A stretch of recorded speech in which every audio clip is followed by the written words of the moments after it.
प्रेम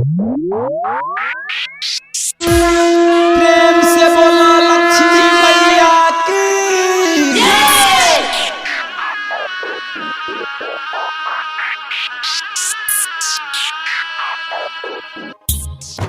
साले साले पूजा करब रात के जोरिया में।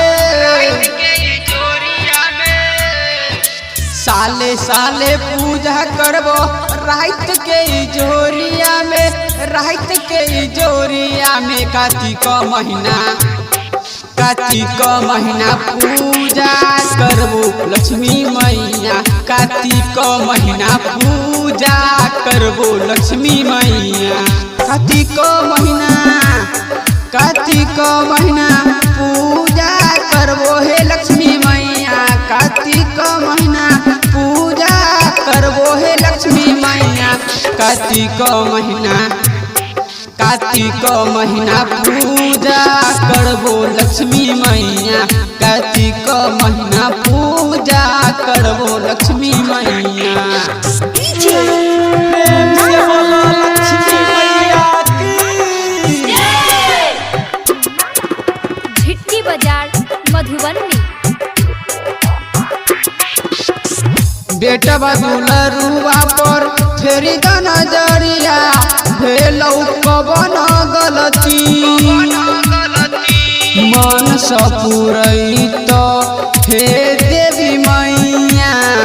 करबो तो हर भगती चुनरिया हम रहइबो हे देवी मैया। चुनरिया हम चढ़इबो हे देवी मैया।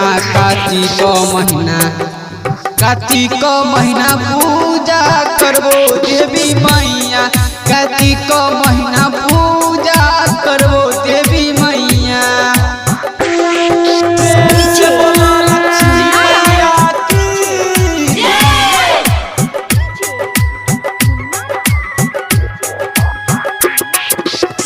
9 दिन सही के पूजा करबो।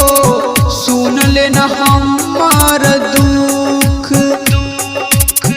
लोग सब झिनिया कह छोगे मैया।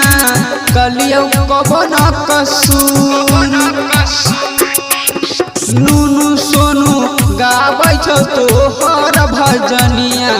नूनू सोनू गाबै छौ तोहर भजनिया। कार्तिक महीना पूजा करबो देवी मैया।